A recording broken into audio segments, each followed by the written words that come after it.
that you are delaying, it's kind of kicking the ball down the road. You are delaying a bigger problem that will happen in the future. Remember that it takes years to grow your business. And of course, the people who are working on building your software might not be the same people that will maintain it 6 months down the line or a year down the line.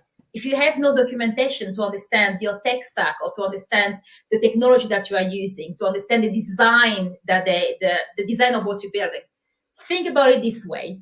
Is it even possible to kind of start building a house without having a drawing or drawings of an architecture? So if you don't have that, how do we know the maximum load that the foundation can take before it breaks? Yet in the development world, I see that times and times again. And of course, if you're thinking, oh, but maybe if I'm a tech founder, I will know what to do. Well, there are some tech founders out there that know what to do, but they just never written this down, maybe because they wrote the code, or someone else did, and because there's a lot of things going on. So this is, for me, something that's really, really important.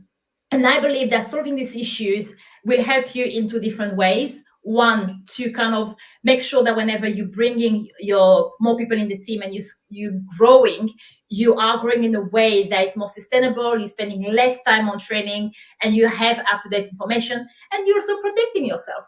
I kid you not, I've worked with people who didn't even know how to log into their own systems, right? They don't know what the passwords are. They don't know what the code base is. Well, that could be an issue because you've paid for that code. And if you can't get access to that, where are you putting yourself? The second one, and I think that's the one that's more important, there is a time where you are going to start asking for investment.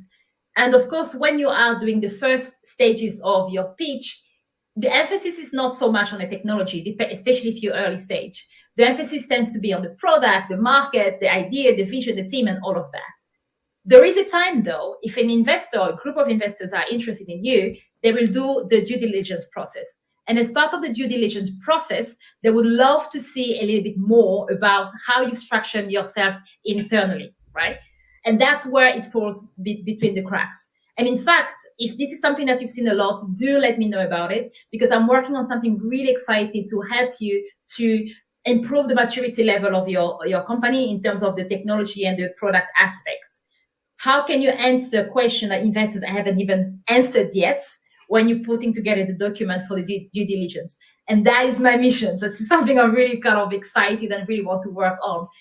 This is something that you've struggled with in the past, or you think, wow, actually, so I would like to find out more about that, then find me. You can find me on LinkedIn, DM me anywhere, or put a comment as #Athena Leaders. And I'd be more than happy to talk a lot more, do a live on that, and share with you the exciting things that I'm working on.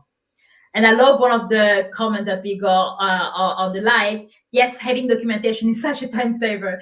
Yeah, from my own experience as a software engineer, when you start writing them, you're thinking, gosh, do I really have to do this?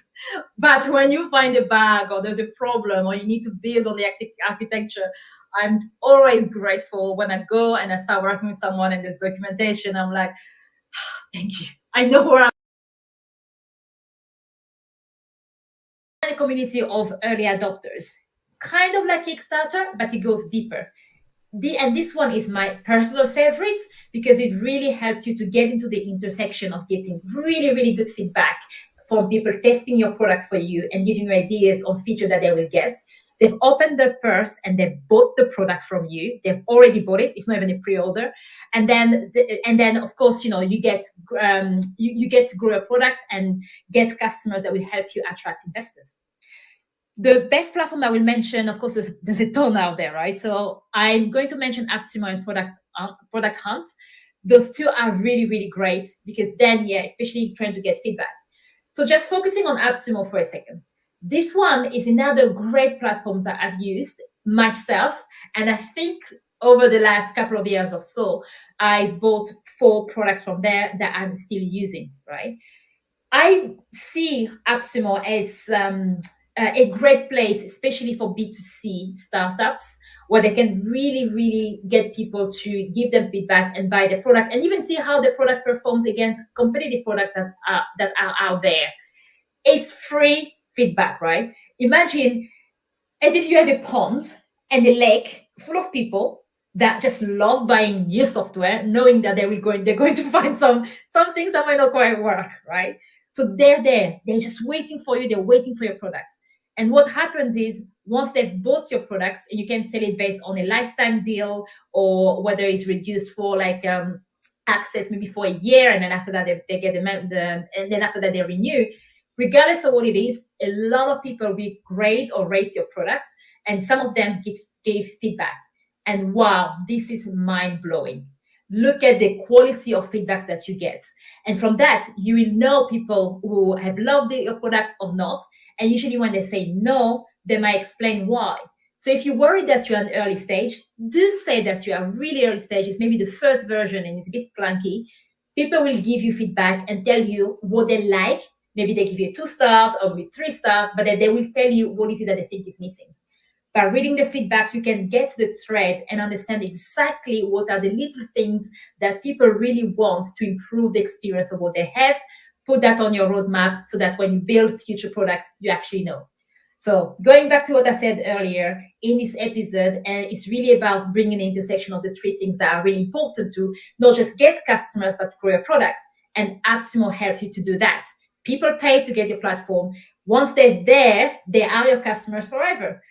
Whenever you have new products, you can notify them, and who knows, they're already in love with your product, they will get another one. If they don't have a lifetime deal and they get maybe for a year, guess what? They love your product, they will renew. So it's a win-win. In fact, personally, as I said before, I've used AppSumo myself. I use that for my calendar. I got a lifetime deal on that, which is amazing. So if you are an entrepreneur out there or startup founder that really don't see the point of buying so many expensive tools, especially if they don't even have a strategy for the tools, then try AppSumo. My online courses are hosted on a platform that I got on AppSumo. If you're worried about whether people will jump off the boat if they see that features are not all there, don't worry. So one of the things that's really exciting for me with the product that I got was to see them grow and develop. Some of them were very basic. They did what I needed it to do, but there were some limitations. And 2 years later, I opened the app, I go and start using it, and I'm like, wow, this is amazing. So many great things. And they've addressed a lot of the feedback that were mentioned on AppSumo. Customers and how can you get them, especially if you're early stage, strapped for cash in terms of budget for marketing, or even if you have all of those, you just want to find out new tips and tools. What we've looked at so far, first one, build your personal brand and why it's important. The second one was crowdfunding and how it can help you with product validation and market fit. And we looked at joining a community of early adopters. What next? Well, have you thought about joining a top-notch accelerator program? Yes, I know there are many, many programs out there. And it's really up to you to have a system to really weed out which one are worth your time, which one are not, what benefits you get from them, and what's, But I believe that it could also be the tweak or the help that your startup needs to move forward. Check out Raise Ventures. It's a really, really good accelerator program, and it's run by a wonderful woman called Jenny Irvine. And in fact, Jenny was also a guest on our podcast. And if you want to find out about what investors look for in startups, Jenny is also an investor, then I will suggest that you go and find that episode on our podcast channel, on our YouTube channel.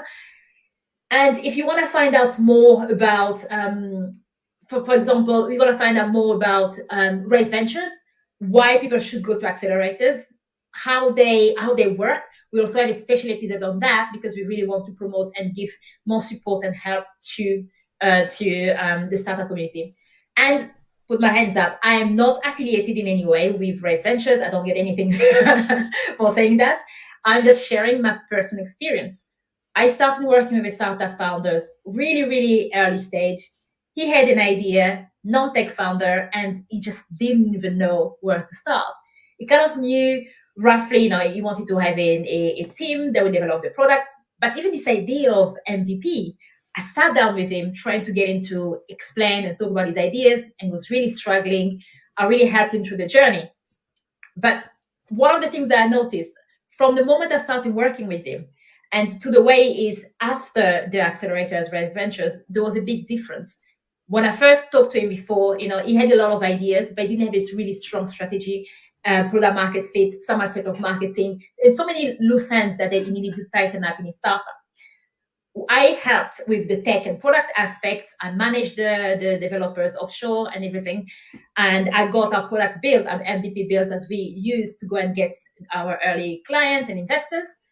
Yet on the other side, working with an accelerator really helped him to tone and focus his messaging, his pitch, and so much more.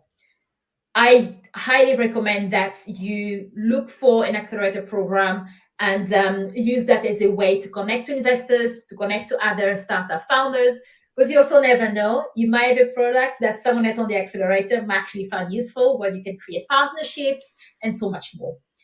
You're not an island, and I know sometimes it feels like that when you're running your business, but there are many people out there that are ready to help you and to work with you. Now, let's start by looking at staying organized. I know being organized is not for everybody, right? I'm very, very organized. And maybe it's something that I got by default, but it's also something that I had to work a lot on. I always ask myself, how can I simplify what I do so that I don't spend time thinking about how to do it? I just get on and do it. As I've said before, even if you are really busy, even if at the moment you are at the early stage of building your startup, thinking about the features, thinking about building the platform, you still need to bear in mind your network. Remember, there will be a point where you will want to hire new team members. So if you go back to a previous episode on this show, I talked about getting or finding the founding team for your startups. And one of the advice was, do look after your network. So how do you look after your network? Well, we're going to talk about it today. If you want to have your first customers or even introduction to investors, most of that will come as well from your network. So it's important that you do stay organized, whether it's something that comes naturally to you or not. The first thing you want is to have one place for everything. So if you're going to decide that you're going to disconnect after this, then just pick that advice. Just spend the time to put everything that you have in one place. Some people prefer spreadsheets. If that's what you want to do, that's fine. As long as your spreadsheet is organized in the way that it gives you all of the information that you need, what you need to chase up or nurture the contacts. For others, you might use HubSpot as a CRM tool, Insightly, or whatever it is. But what you don't want to have, though, is have a bit of information in emails, some in a task note somewhere, others in a spreadsheet, so that every single time you have to do something for a client or you want to nurture a contact, you spend a lot of time chasing the information. The way I like to say that to my clients is this. If I call you or a client call you and say, in my case, Naily, I want to speak to you in 10 minutes, it's really urgent. How long will it take for me to go back and look at information or important information about that client, potential client, or a contact that I've engaged with before? The longer that time takes, the more I'm losing time and it's really affecting my productivity. So this is why it's important. And again, I will stress that. Please make sure that everything is in one place. In addition to being in one place, make sure that everything is tagged appropriately. By tags is just adding more information. So for example, if you're using a spreadsheet, do you have columns that let you know a bit more about the company or the contacts? Things like the industry, what are the things that you are providing to them, whether it's a product or a service? Are they customers now, or are they just prospects or evangelists? Are they where are they on the journey? Have they rejected you for one reason? Maybe they say no to some of the product that you offered, or maybe they say no, not right now. But is this information tagged in a way that in the future, if you wanted to offer something else to the client, you could search very quickly and find the clients or the potential clients or contacts that you've engaged with along those lines?